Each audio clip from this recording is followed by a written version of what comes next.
All right, first I want to thank all of you for committing your time, your energy, your input to this process. The Downtown and Riverfront Subcommittee is one that came out of public engagement processes as an additional subcommittee for the Comprehensive Plan Update. The Comprehensive Plan Update has 12 different subcommittees composed of various members of the overall community, as well as city staff, that are going to be supporting the intended document and its final adoption. The goal of the subcommittee work from here on out is to create goals and objectives for the individual portions of the plan that they're directed toward that are going to see a lot of synergistic components amongst them. And we'll begin talking about that today. What I want to go ahead and do first is do quick introductions.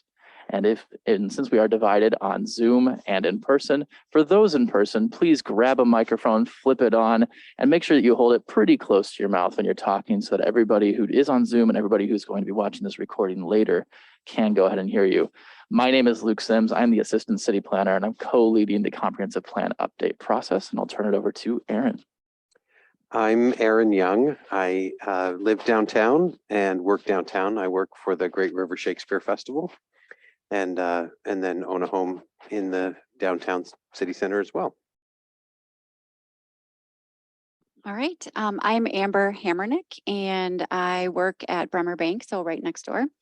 I'm a Winona native, born and raised here, attended Winona State, and have worked in the banking industry for the last 20 years right here in Winona.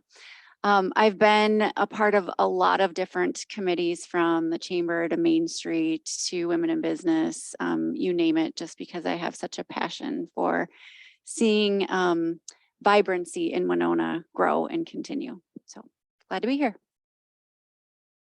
My name is Mary Farrell, and I work downtown as well. I work with Visit Winona. I'm the Visitor Services Coordinator, and we rent office space from the Winona County Historical Society. So that's where I'm out of. Caitlin, do you want to go ahead and introduce yourself? Yeah, hi, my name is Caitlin. I am a resident. I live near downtown, so have a vested interest in strategic planning for it. I work remotely out of my house, so basically never leave the area. And I'll turn it over to Chad Ubel, who is also here on the staff side. Chad Ubel, City Manager. I come in and do observation, really, and then provide any contextual input if there's questions. So I come in on some committees, some subcommittee work, as well as the steering committee. So you may see me at the next one, you may not. I kind of float between the committees during the comp plan update. And then Luke, just for point of reference, probably about 3:50 I have to run. So just so you don't think I'm walking out for some reason. That's no problem at all, Chad. And some of you may end up working closely with Carlos Espinoza, our other city planner. He is going to be the primary staff for this committee going forward. I do want to turn your attention to the agenda, which I'm sharing on the screens above you here, and I have a couple of copies that I can pass out to you here. What we're going to focus on here today is some preliminary background information for this subcommittee. That's going to look at our subcommittee summary framework for review, discussion of the community engagement, which saw us engage with approximately 10% of the total population during phase one. So over 2,000 people in Winona have participated in this process to date. And then discuss the tie-ins of the other subcommittees. As I mentioned at the start of this meeting, we did anticipate adding 2 subcommittees to the comprehensive plan process, of which this is one. And this came out of that phase one engagement, which people said very clearly, the historic downtown and its impact on our community is important enough to warrant its own section of the comprehensive plan. So we are going to focus on that. And some of these other subcommittees have already been doing work for the past month and a half, 2 months. And so we're going to discuss some of those tie-ins so that you are all aware of what they are talking about as well. And then I'm going to point you toward the Downtown Strategic Plan, which was adopted in 2020. And we're going to use that for review. And I want all of us to make sure that in the next couple of meetings, we go through some of the strategies and goals that were outlined in that document so we can update it going forward, in addition to new ideas that you might have. So when we talk about goals and objectives coming out of this subcommittee, that's where we anticipate that living in a document that can be updated more easily than the comprehensive plan update. Any questions about our agenda for the day? Hearing none, we will go right ahead and dive in. So pulling up in front of you on the screen is our Downtown and Riverfront Subcommittee Summary Framework. The goal of this framework is to explore the desires and needs of the businesses, property owners, visitors, and residents of downtown and the riverfront in Winona, as well as future downtown and riverfront needs, goals, objectives, and policies and strategies. Some examples that we are going to focus on is that downtown strategic plan reassessment. We know that there are some elements that were left out of that plan that we do feel that are important to include, as well as desires from the community to see implemented in downtown. So we're going to go through that community engagement, as I mentioned earlier. Winona's historic downtown role as a livable commercial, industrial, and recreational regional hub. That continues to come out in the community engagement is this idea of Winona as a regional hub. People come to Winona for employment, people come to Winona for enjoyment, as well as physical improvements in the public realm and in the private realm that can support downtown as a foundation for innovation in Winona. There you go. And increasing those connections between downtown and the riverfront. And there I'm actually going to add a little bit there. The downtown riverfront, as well as what we're seeing from some of the other subcommittees, is the park and recreation system. So including the lakes, the bluffs, really a connection to the overall natural beauty assets that we have in our community. And then riverfront development, the commercial harbor and growing tourism. That tourism component has been a really key element in the economic development subcommittee. And downtown development and redevelopment. So looking at what opportunity Winona provides for us. Opportunity Winona being a development arm under the Port Authority of Winona. If you look at this, we are anticipating about 2 meetings per month. It does say that we start in April, but like all planning processes, we're slightly behind. So I appreciate you coming in here in June, and we do anticipate this running through the end of August. So by the end of August, we're hoping to have draft goals and objectives, which will go to the steering committee for review and acceptance. And then that will go through 2 more layers of review with the Planning Commission and the City Council. So we're anticipating our first draft of this plan going out at the end of fall here in this year. Does anything in these discussion areas really jump out to you? Do you feel that there's anything immediately to you and at the 4 of you and your interests and your goals and your own perspectives on Winona that you feel might be missing?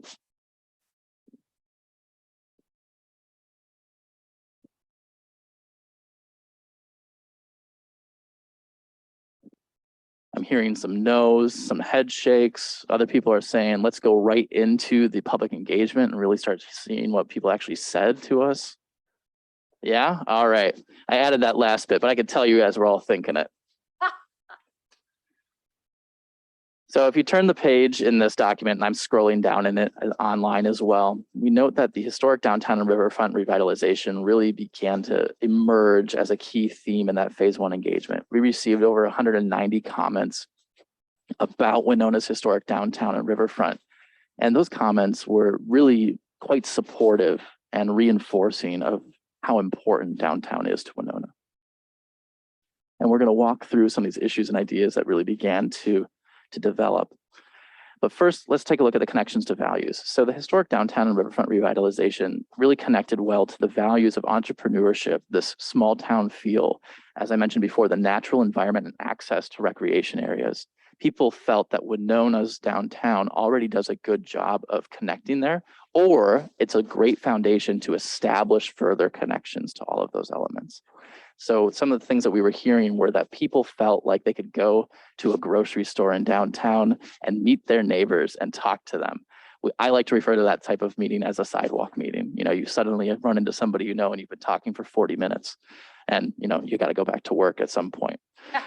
So those types of elements people really felt were important to the vision and values. And we'll talk more about those vision and values in the upcoming meetings, because part of my goal as the facilitator of this subcommittee is to keep all of us thinking about visions and values and 3 other key themes of this comprehensive plan. And those key themes are equity. So how can we have more opportunities to see more positive outcomes for more people?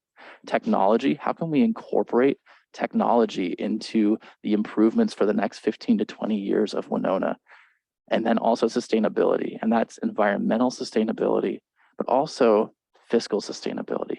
And downtown plays a really important role in that. If we look at our taxable values per acre, for example, you'll note that the 2 to 3 story buildings, even the 1-story buildings in downtown are far outperforming anything else in our community. And it's become outperforming them fiscally on a per acre basis. So they're great investments in downtown. And we'll see some of that here in these issues and ideas as we talk through them. Are there any questions related to how downtown might facilitate or interplay with entrepreneurship, small town feel, a natural environment, or access to recreation areas? Grab that microphone. Yes, and I'm sure we'll get there. I just have big question marks about access to recreation, just because I think it falls under the category of the groundwork is there, but the dots are not connected. But we'll see how that plays out. That's actually a really good note. I think it's something that probably rang true with a lot of people, is that the groundwork is there, but you got to connect the dots. And, Winona has great bones. It has a really good foundation, but I think a lot of people were noticing that we haven't quite connected the dots. Or one phrase that our land use subcommittee keeps using is the execution just isn't there. Yeah, the thing that I see is that, I've lived here for 5 years and I know immediately how to access the lake. I could go to Lake Lodge, I could get a membership, I could get out there. But I've lived here for 5 years and I still have no idea how to access the river. And so I feel like the river is not me. That river is for commercial use. And then there's like a group of people that know how to do it. But I am not part of that group. and I think a lot of people would like to be part of that group, but just don't know how.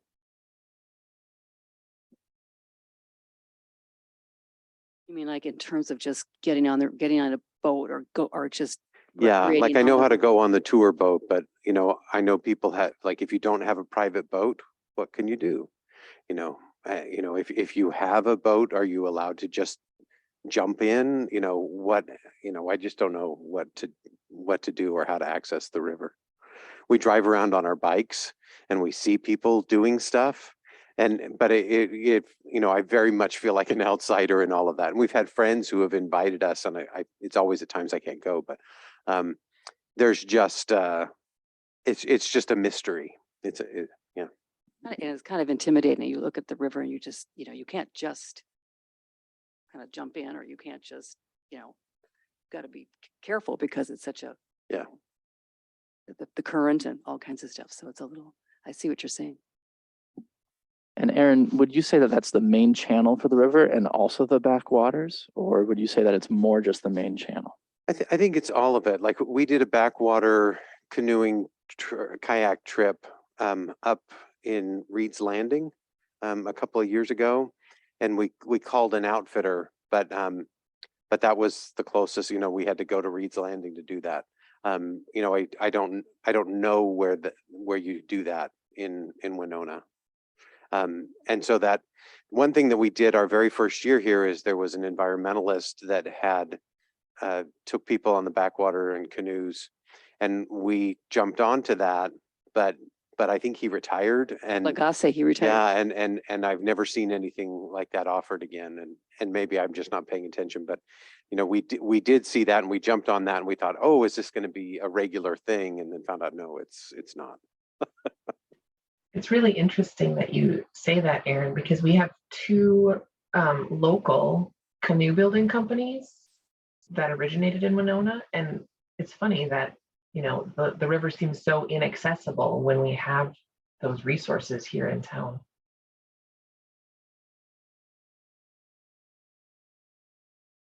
That's a really good note as well. What kind of partnerships can we build on? How can we make it really, really accessible for people? Thank you. Those were good thoughts. Any other thoughts? All right. We have a lot to cover, so I'm not going to dwell too much. So under our issues and ideas, one of the first things that came up is that small business and downtown area development. Many residents expressed a desire to see more small business activity downtown and more advocacy to bring customers to businesses.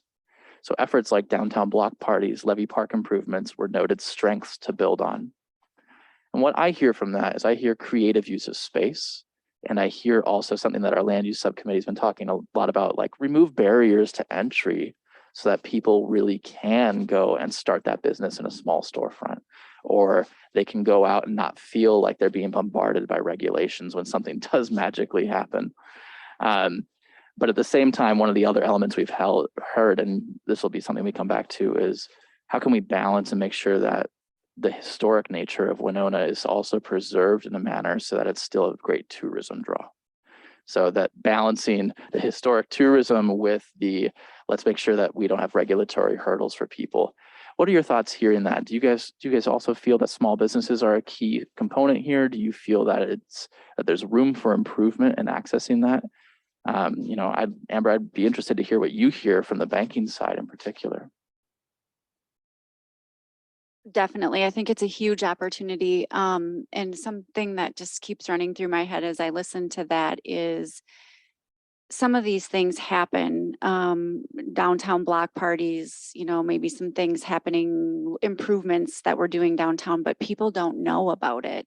We don't let enough people know, or how do they know? So putting it in a chamber newsletter, for instance, is maybe, you know, connecting with a few people, but not everybody. So people that take this survey aren't going to know about some of the things that are happening. So that's what I thought of when I read that particular piece. But small business for sure. We see a lot of small businesses come to our downtown area. And again, people don't even know they exist unless they're a member maybe of the chamber and they saw it, or some other type of organization that is trying to spread the word. So how do we get it out to just the general public that are taking, you know, the people that are taking these types of surveys? That'd be the biggest question. Communication. You are not alone in observing that. A lot of people keep bringing that up.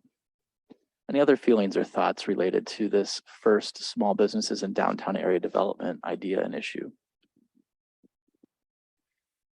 One of the things that I've noticed, especially with the multi-story historic buildings, is that the ground floor will be occupied and things will look good on the ground floor.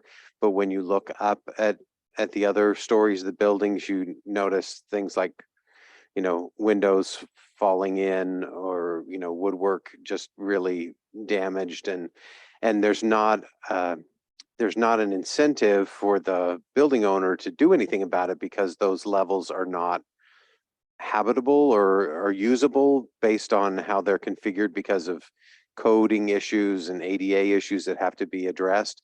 And so they just sit vacant. But when you're looking from the street and you're looking at our beautiful buildings, they look good on the first floor, but then up above it just gets a little weary.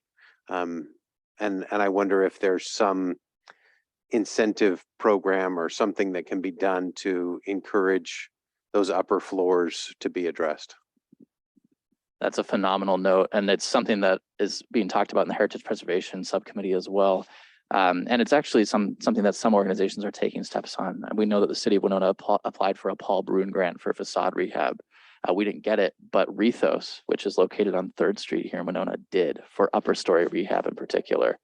Not just for Winona, but I think that we can probably apply for some of those monies, definitely. But again, how do businesses learn about that? How do we communicate that? How do we make sure that we plug them in? That's a really, really good note.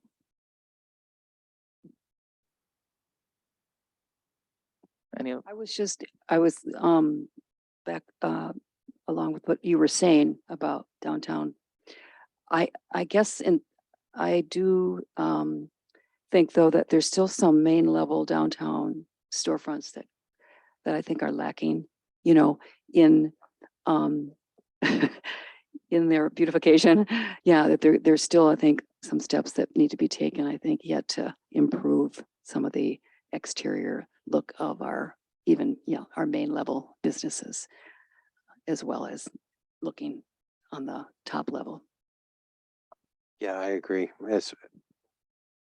Especially as you get, you know, further away, just from the, you know, kind of core 2 blocks of between, you know, kind of Main and Franklin, or even before Franklin, things get a little I won't say dicey, but yes. That's actually a really interesting point, Aaron. You mentioned the core 2 blocks and then also Franklin. I suppose I want to take a minute. When we say downtown, what does that actually mean to the members of this subcommittee? When we do it on the city side, we often think to ourselves, Huff Street to Franklin Street, River to 5th or 6th. But that might not ring true with you. So please check us. What do you think when you hear downtown geographically? When I think of downtown, I would probably go past Franklin, almost to Watkins. To me, that seems like that's where it should end. But I would say going 5th, 6th, that seems fair. And then the other way, what way were you going, Aaron? To Huff? To Huff on the west side. Yeah, I'd say, again, there's probably a couple blocks in there that I would think of as the downtown area, but within the same area. Yeah, that's what I see as downtown is that quadrant. It's just because I've been looking at voter maps and the way the districts get aligned on voter registration, and so that makes sense. And when I think about how far would I walk, if I parked downtown and then I walked to stores, how far would I go? And I don't know that I would go necessarily, Watkins to Huff, but I'd park in there and I'd walk a fair section of that. Caitlin, anything you want to add on how you view downtown geographically? I'm pretty much in agreement with what everyone else has been saying. I do think that, the Huff Street is right now the obvious delineation on the west side, but with the new Fastenal building and all of the other developments over in that side of the downtown area, it seems like it's expanding, and maybe that's worth exploring a little bit too. And Mary, you look deep in thought, but I do want to get your opinion on this as well. I would agree mostly too, even though we've been working on a downtown map for the levy, and we didn't go as far as Huff. I don't think we went as far as I think we went as far as Walnut or something. Just because people coming to the levee, getting off boats, whatever, that just seemed kind of like the main core of downtown. But I can see how it can be more than that too. So are you saying Walnut to Huff, or are you saying Walnut to some other point on the west? Almost, I think we went Walnut to, is it even Johnson? I can't remember. Yeah. Mm-hmm. I love hearing this because those are all somewhat different answers, even though we all kind of said, oh, we have agreement, the feeling is very similar, but we are actually looking at, potential expansion areas when we think downtown. And some of us start thinking of, what is the core downtown and what kind of reinvestment, or my immediate vision is what kind of reinvestment goes there versus on that fringe area a little bit more. And does that fringe need to change? Yeah, I think, like I would love to see, as far as, retail dining development, that corridor, Walnut to Johnson be full and then expand from there. It would make sense rather than keep spreading out, just because there's a lot of non-retail things in that core. I'm one of them. The Shakespeare Festival doesn't need to be in prime retail real estate, but we are. But I just think to attract people downtown, to have that vibrant, packed retail activity.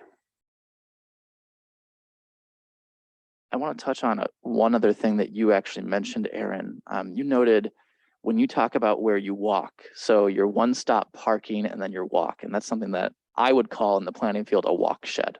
So where are you willing to walk to? And I remember I was talking with one of my colleagues about this idea of a walk shed, and what's far enough for you to walk? And I believe he mentioned 2 blocks, and I thought, just 2 blocks, what? And your definition was not necessarily Watkins to Huff Street, but definitely more of an interior core. And so when we talk about future planning for downtown, and we'll dive into this a bit more in the nitty gritty for the actual downtown strategic plan that we're going to ask you to reassess. But if we talk about a walk shed, we're talking 10 minutes, 15 minutes, what feels good to you? Well, for me, the longer is okay if there's things to look at along the way. And that's the difference. You know, I go to the Mall of America and I will walk miles and miles and miles and not realize it because I'm looking at things the entire time. And so I'm willing to walk, 5, 6 blocks if those are interesting blocks. When I go, to New York City, for example, I walk a lot, but there's a lot to look at. It feels like it's a really long walk when there's nothing to see along the way, and you're just going from one destination to another destination 3 blocks away. That feels really long. Maybe I'll get in my car and do that because there's nothing interesting along the way. Absolutely. Couldn't agree more. As I think about other towns that, I've been in and walked in, I think of La Crosse or Red Wing or some other of the rural towns that we have banks in, and walking downtown, exactly the same thing. Like if there's things to stop and do or look at, or ice cream or coffee or an antique shop or a store or whatever it might be, I'll walk forever. But it gets really boring when there's not anything to do, or it's run down, or yeah. So yeah. Yeah, La Crosse is a great example because when we go into the fireworks on the 4th of July, we park by the co-op and then we walk and walk and walk and walk forever to get to the park. And some of it is to avoid the congestion of parking too close, but it doesn't feel like a long walk because, you're passing by lots of interesting things. I love hearing that. When I hear interesting things, I'm thinking architecture, activities, even natural resources. A lot of people want to be at the levee. They want to see that river. And we've heard that repeatedly in other processes where people say things like, oh, don't block my view to the river, don't block my view to the bluffs, because it can even alleviate that. Meanwhile, I just took a walk with a consultant. We walked by a parking lot and he literally looked at me and said, this makes me sad. And I thought to myself, yeah, that does have an impact on how you feel things. So when we talk about these things, we can definitely address interesting architecture or interesting buildings or having places where people are. Those are absolutely things that we can talk about and should talk about. I want to thank all of you for being willing to go on that little tangent with me. I thought that was a really good conversation piece. I want to turn back to our ideas and issues that came up in the phase 1 of engagement. And the second one is riverfront revitalization. So what can we do to really revitalize the river? And this, Aaron, again, you brought up a point a little bit earlier, how the river feels almost commercial in its practice, at least on the river.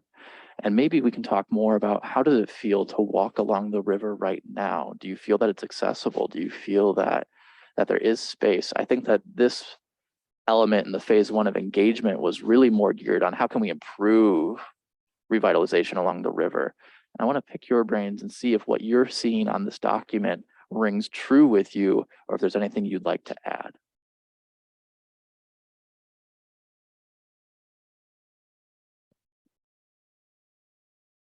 Well, one thing I would add is the concept of reclaiming it from the grain elevators. I actually like the grain elevators. And Thank you for saying that.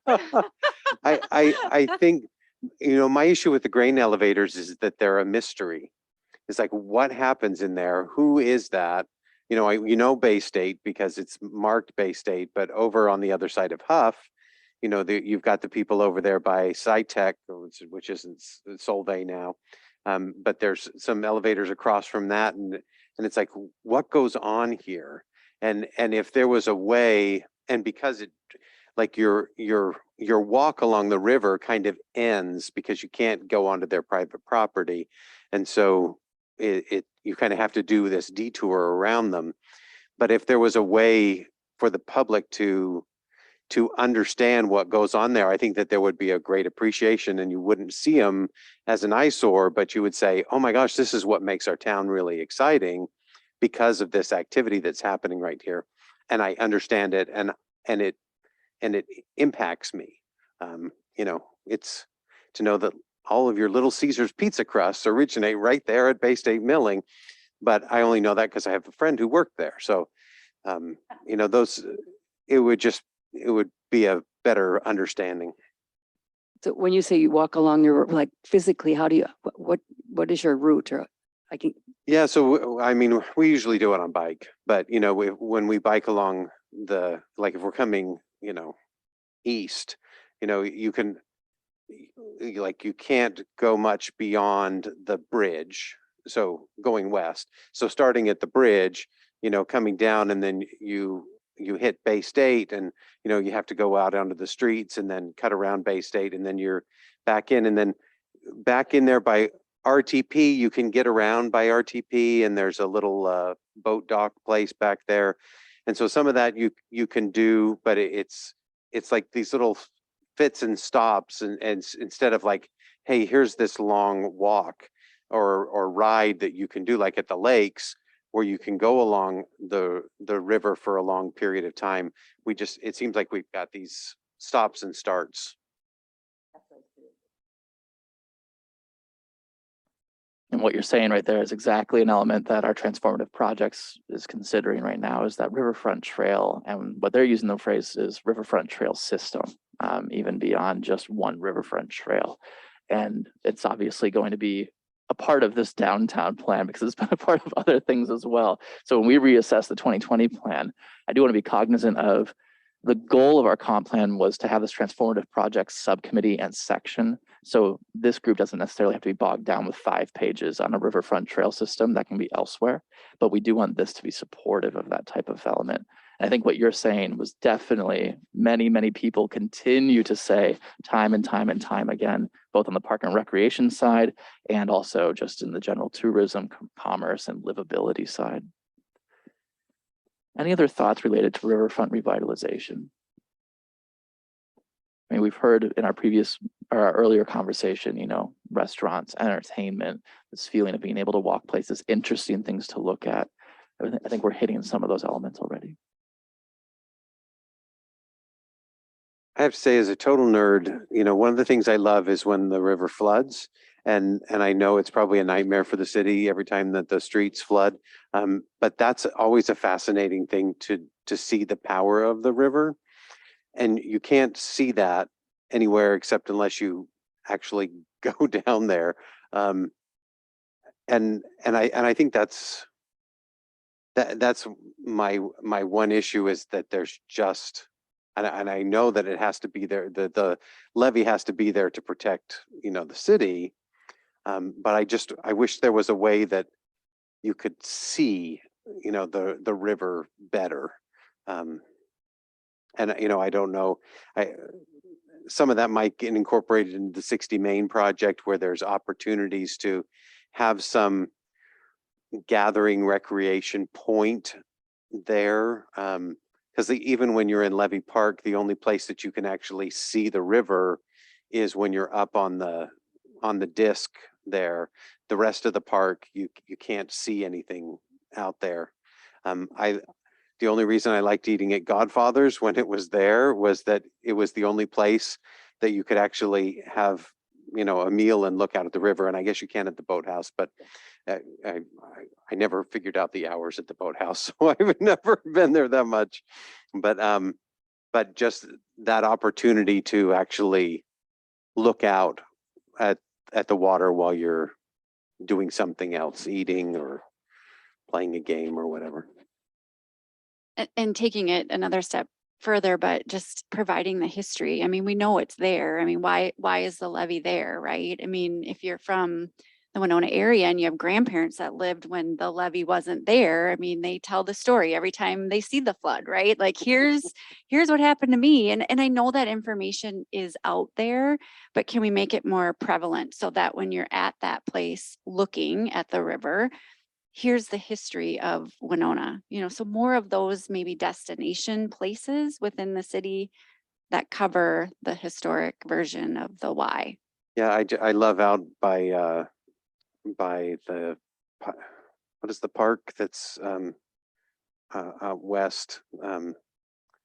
Winona Park, No, further where they do the camping. Sorry. Prairie Island Campground. Prairie Island Campground. Along one of the banks, they've got marks, you know, this was the 69 flood, this was all that type of stuff. And it's cool to see that. And there are things that we could do downtown to represent that as well, like up on that levee wall, to know that this is how high, this is how close it came to getting breached, you know, those nerdy things. Like everyone likes a disaster movie, especially after the disaster's done. We'll make sure we don't include film disaster movie at Levy in here or something similar. So the next element of our issue that we heard, issue and idea, was balancing historic standards with building reuse and reinvestment. And this is something that, you know, we've had a lot of conversation about, you know, this element, signage being too strict, for example, but also desire to repurpose historical buildings in new and different ways. And making sure that we look at the assets we have in the community and trying to think outside the box to use them. One really popular example is the beer garden between Blooming Grounds and what is Mia, Japanese bistro. And how can we use some of that space creatively, and how can we make sure that it's easy to do that? Another one that people often bring up is using the street space. So whether that's closing it down to do line dancing or swinging in the streets or dine out downtown, there's a consultant that we actually have on this project who likes to talk about how the best historic places are places that are used.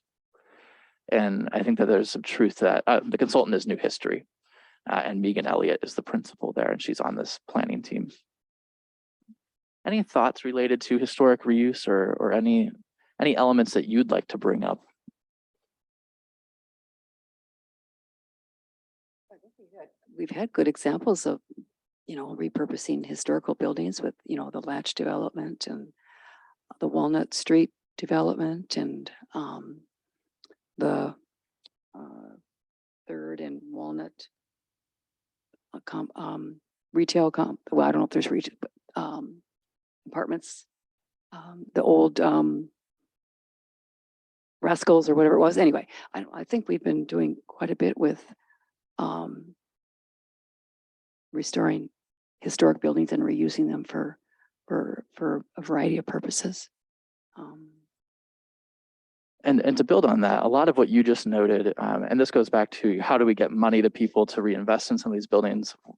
All of the projects you just listed were historic tax credit projects. And so for those of you who might not be familiar, there's a federal historic tax credit that'll pay for 20% of a project through marketable historic tax credits. And then the state has a matching 20% as well until the end of June this year. But it might be coming up for renewal in the future. And Winona punches above its weight. Almost 5% of historic tax credit projects in the state of Minnesota have been in Winona over the last few years. So we're seeing Winonans learning how to navigate that really well. And we're also seeing that the Heritage Preservation Commission is trying to find ways to make that even more accessible, because it's a black box to anybody who doesn't do that type of scale of development regularly. And I'm going to add one element more to that, aside from us appreciating these buildings, is in Greater Minnesota, $1 in tax credits returns $16 in local investment. So that's a huge return for our community as well. What's going on at the Exchange building? The Exchange building is having residential rehabilitation going on. So they're actually going to be transitioning that building from primarily office use over to residential. And I believe it should all be short term, but don't quote me on that. I know this meeting is recorded, so hopefully nobody records nobody does quote me on that. And that is another tax credit project to your point. One building that is called out here in particular is the Masonic Temple, which is a city-owned building. And I don't want to get bogged down in us saying that this needs to be necessarily a project to focus on, but how can the city also try and reinvest in some of these historic properties? I believe that there are 3 of them the city owns throughout downtown. So something to think on, to noodle on here as we continue to go through. So there are some additional issues and ideas that did come out of phase 1 engagement. And these are somewhat more abstract. Winona's downtown as a historical center of connection continuing to today. And that's architecture as an art form, that's growth of downtown And Caitlin touched on this too, is, can we go further west across Huff Street? What is the next growth pattern for downtown is maybe a good way to think about that. Taking a look at the historical connections to our community. And this is something that I'm hearing repeatedly from the four of you as well is, how do we tell those stories? How do we tell levy growth stories? How do we tell group immigration stories? How do we tell the community's story overall?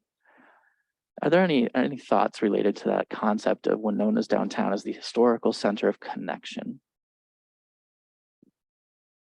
So one thing that sits in my mind a lot as I drive up and down the river is Winona is one of the few cities that that the road doesn't go through the downtown. And so our connection is through the river and not through any of the vehicle routes. And I think that that's one thing that that we struggle with as a community is not that the downtown is a connector, but it doesn't connect to anybody other than Also a disconnect. it's a disconnect. It's disconnected from the main channel of activity, except for the river. And there, then, we don't have a lot of leisure traffic going up and down the river, popping in and saying, hey, let's go walk around downtown and park our boat here. But that's the disconnect for me, is that it just is, it's off the beaten path. And even when you're on 61, there are signs that say that there's the city, but every time, like if you turn, then you don't know where it is. And so you go down Huff and you arrive at the university and you think, oh, is this the downtown? And then, but there's nothing that says, no, you're not there yet. Keep going. And so there's this weird little disconnect of, hey, there's all of these stores downtown, however many it is, and there's all these restaurants. You just have to keep going. You're not there yet. But so signage into downtown is a little disconnect for me.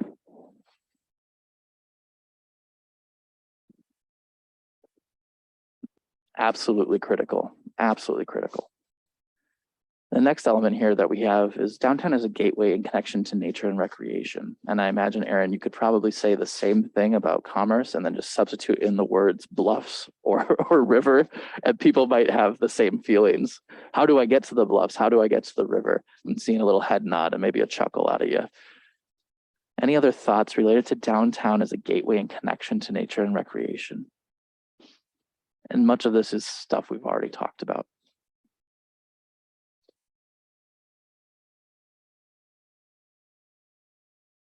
Oh, go ahead, Aaron. Go ahead. Sorry, because I live right there as well. The other thing is the recreation center at WSU, the rock wall and all that type of stuff. It's a block and a half from my house, and you would never know it's there. And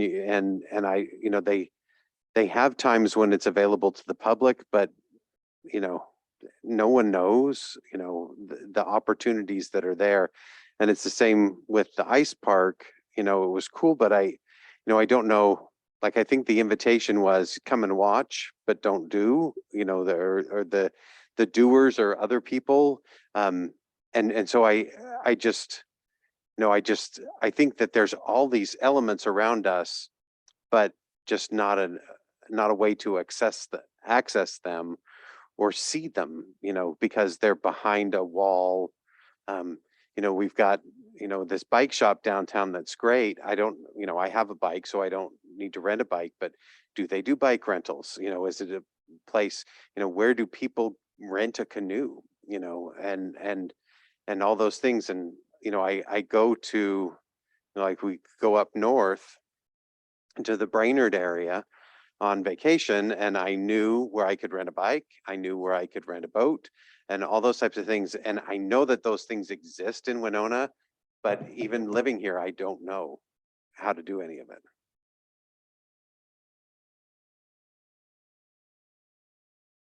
it. That is powerful to hear.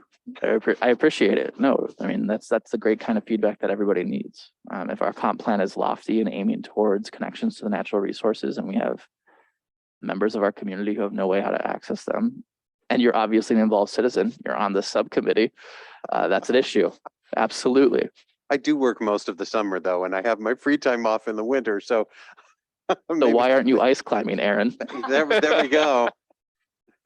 But when I hear you ask those questions, like, I have some answers for those, because working for Visit Winona, we know those answers to those questions, and we've got our visitor center, and when people stop there, we can, give them that information. But it is interesting that locals aren't aware of that, That also brings up a good point about how do we balance tourism, targeting people from outside the community, which is of course a huge draw and great, but also let's treat ourselves like tourists. How great is it to live in this beautiful place? Let's target ad campaigns to make sure that we are engaging with our own community as well. And not necessarily ad campaigns, but let's just make it easy to discover these things. It's a really good point.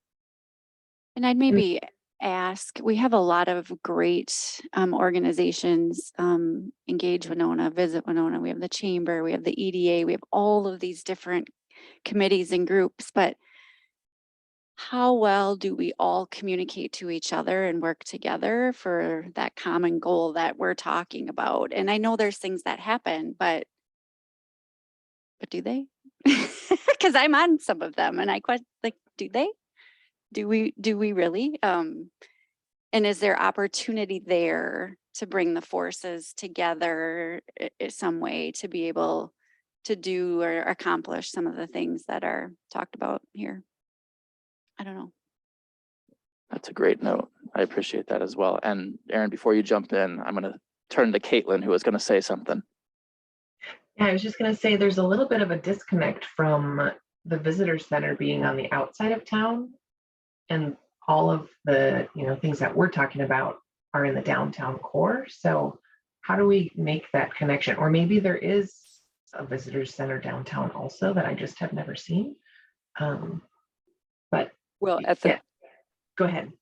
Oh, so at the so our offices are in the Winona County Historical Society, and we do have brochures there and information there. But again, that's probably not as well known to the general public that anybody could drop in at any time and pick up information downtown.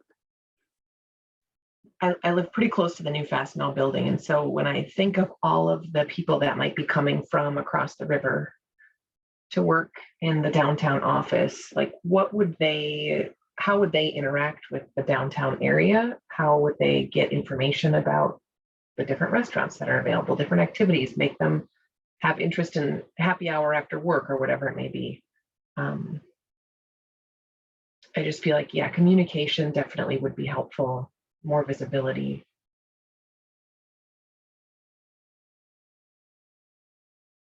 Thank you. That's a really great note. And again, communication. I'm hearing it through and through here. Aaron, you were going to say something?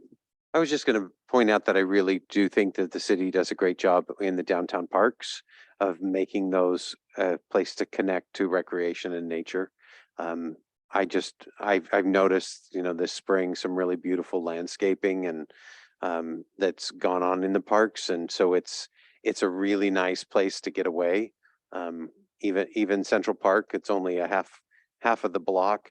But it is, it's kept up with pride, and so it's a nice place to just hang out and enjoy. And so I think the city has those locations throughout that are being well cared for and are an asset to kind of lift up. I'm going to move on to our final point on that happy note. So I appreciate that. Downtown is a vibrant regional center, an energetic river town, increasing hospitality in downtown, bringing more vibrancy to downtown, small businesses, small town feel with bigger city options. Does that resonate with all of you? I mean, it resonated a lot with the people who were filling out a survey. So I want to do a check-in with you. Is that a good goal to aim for? Are we even there? Are there portions that we're there? I think the Levy Park and having the farmer's market on Saturdays is just huge. I mean, so I have 3 young kids and we walk there as much as we can. And seeing how many other people with young families live in this town always surprises me, because there isn't a lot of that just space to interact, I guess. So I think whatever we can do that's more like that, just open air events utilizing Levy Park, would just make it feel more energetic in general.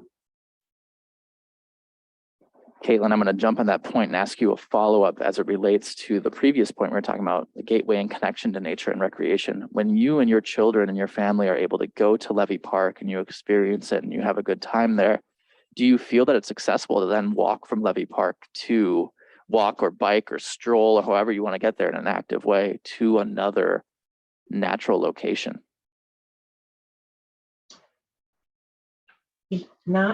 Not really to another natural location. You know, we usually stroll the whole from the, not technically a splash pad all the way down to the rock climbing wall. But then we just circle back and then head back home. There's not a lot of additional green space to explore.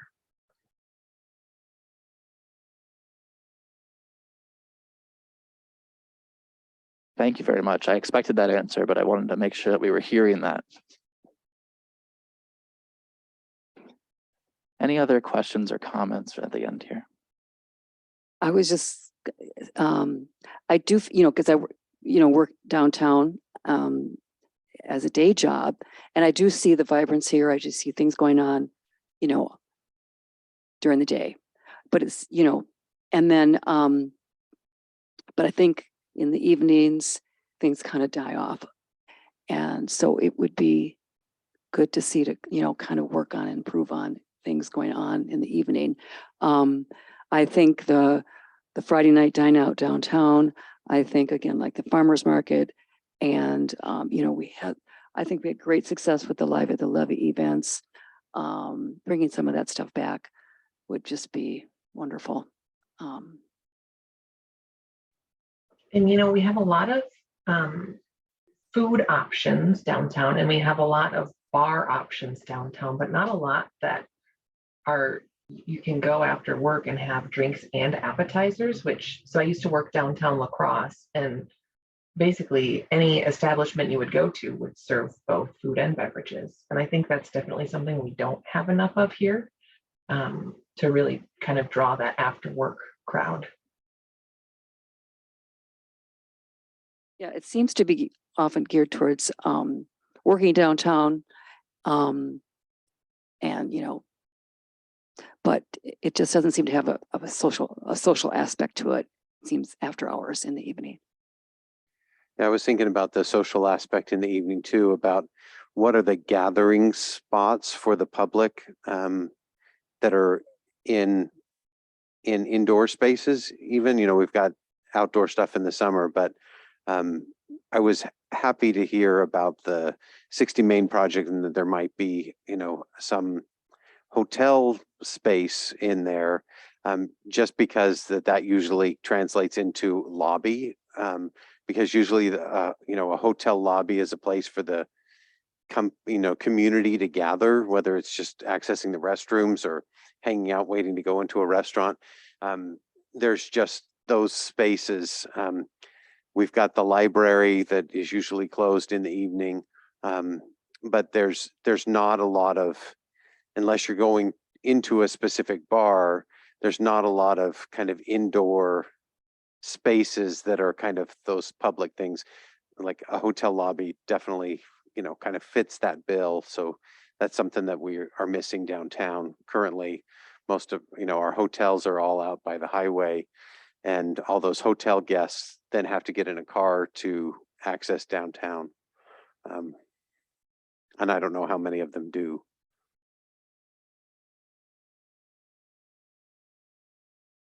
Amber, I think you had something you were going to say too. Exactly what Mary was talking about with just the after hours and even just the weekends. I've come down to try to do some things, maybe afternoon on a Saturday, and there's just not a lot happening. So we end up maybe going somewhere else to do those things. I just think, just witnessing Steamboat Days in this last week, and just what a draw that was, just to have a live music on the levee under a nice tent, and the car show, and, stuff like that. It really did brings a lot of people together. And that wonderful swinging in the streets. I mean, all of a sudden, everybody just showed up. Or I even think of when I think it was the young professionals this last winter. I think it was that group. Ooh, maybe not, but they did the lighting of the tree at Peter's Beer Garden. It was freezing that night, but did you see how many people came out to do that? I mean, and it was awesome. If we had more of those types of things, I think would be helpful. Yeah, I love hearing that. And I love hearing that it's programming. And it's not all from one entity too. I'm hearing that there are different groups that are doing this. And one of the things that I love about living in Winona is that Winona is always so open to doing those things. Oh, you want to shut down a street to do an event? Perfect. We know people will show up. And it happens with some regularity, but how do we get it more regular, even beyond what currently is there? Love hearing that. So I want to return us to our agenda briefly here. And that agenda, the next thing I do want to try and tie in here is discussion points from our other subcommittees. And there have been a few of them. And I'm just going to briefly go over them because I don't want them to be our initial deep dive. I just want you guys to be aware that they exist. So we've already touched on one of them, and that's the Riverfront Trail.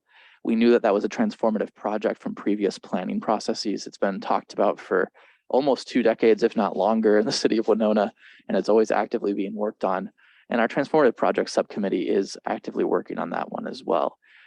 Again, this is going to be reinforcing, I expect, out of this downtown plan portion, which you all really reiterated in this conversation already.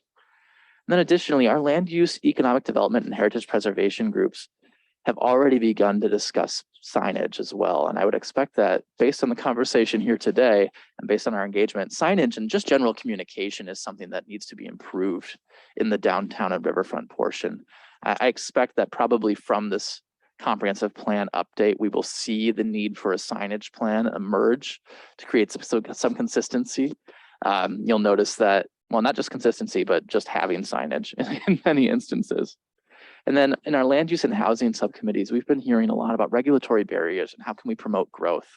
There was a comment on Wednesday about, hey, you could have 10 times the number of people in downtown and it would probably help all your businesses. How do we get, it doesn't even have to be 10 times. How do we get 1.5 times? How do we get more people into downtown? And the land use subcommittee, some of the conversation has really been, we have 14,000 people that commute into Winona.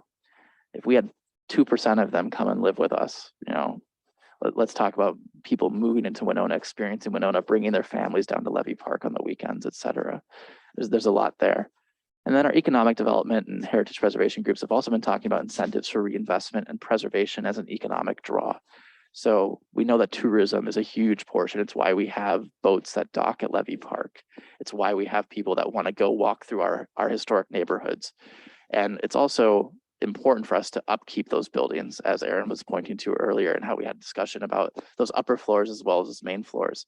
So I do expect that we'll interweave those 4 elements at least, if not more, as the other groups continue on their planning into this downtown portion. And then lastly, I want to turn our attention to the 2020 Winona Downtown Strategic Plan. This plan was recently done, and one of the goals for this subcommittee will be to look at this plan. I did not include a printout version for those of you who are in person because this is 76 pages long. But I do want us to look at it for our next meeting. You are welcome to print things out. It's perfectly fine. Trees regrow. So what we want to do is we want to go ahead and look at this downtown strategic plan. And what we're going to do is we're going to walk through the initiatives that were proposed in this plan and see what's missing and what's good, what can be improved on. Even though it's a recent plan doesn't mean that it's going to be the plan that carries us forward for 15 more years. We have comp plans for that purpose. But a lot of the elements that we're going to talk about as a group will live in an updatable plan like this downtown strategic plan. So when we return to it in 2 years or 3 years, what needs to continually be on our minds. So as homework, I'm going to resend this out to all of you And I want you to really start to get engrossed in it. Go ahead and go through it. You don't have to be able to quote verse and chapter to me, but chapter and verse, I suppose. But I do want to hear your thoughts and pick your brains for that element. Which will bring us to our last point here. Let's go ahead and schedule our next meeting. So we did only have 4 of you show up, but we had at least 6 people say that Thursday at around 3 o'clock seems to work for them. So I'm anticipating that a Thursday around 3 o'clock is going to continue to work, but I think that we should probably give them 3 weeks to make sure it's on their calendar. How does the 14th of July look for you to be able to kind of go through that downtown strategic plan? Does 3 p.m. on a Thursday continue to work for you? Getting a head nod, I'm getting a head nod, getting a head nod. Caitlin? Yeah, I mean, if we bump it to 3:30, I can attend in person, but I have a meeting with my manager every day until 3 p.m. Does 3:30 work for everybody here? All right, we're going to go ahead and plan on 3:30 on July 14th. And for the others who weren't here, we'll go ahead and make sure that they are aware of that and plan on it 3 weeks out. Any initial thoughts or closing thoughts that you can think of? We're all just now starting to get to know each other. So if there's anything that you maybe want to say hi to or say, hey, Luke, it didn't seem like this was popping out during that engagement that we just walked through. Anything additional?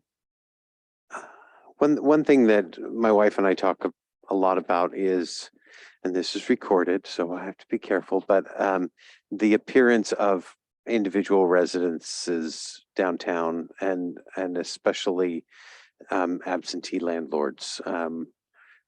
We live in an area that is a lot of student housing, which is great, but it's very tired looking, and fire exits, which I know are required, but kind of all over the place that kind of eat up the look of downtown and make it feel tired, beyond just the retail business functions. And because we do have those residences peppered in and around downtown, I think that's a wonderful thing. But I wonder if there's anything that can be done to encourage more investment in those in the landscaping and in the upkeep of those buildings and in some of the looks. I live next door, look out my windows on a staircase that caught fire and has been fixed, but you can still see that it at one point was burned, and that's what people see as they walk by, and it's just an odd thing to see a lot. That's a great note. Building standards. Yep. We can absolutely begin talking about that. That's a great thing to note. Anything else? All right. With that, I want to thank you all for your time, your thoughts. Great conversation. I am so glad that you guys were all able to make it. And I will see you all on the 14th at 3:30 p.m. Have a great evening. Thank you. Bye.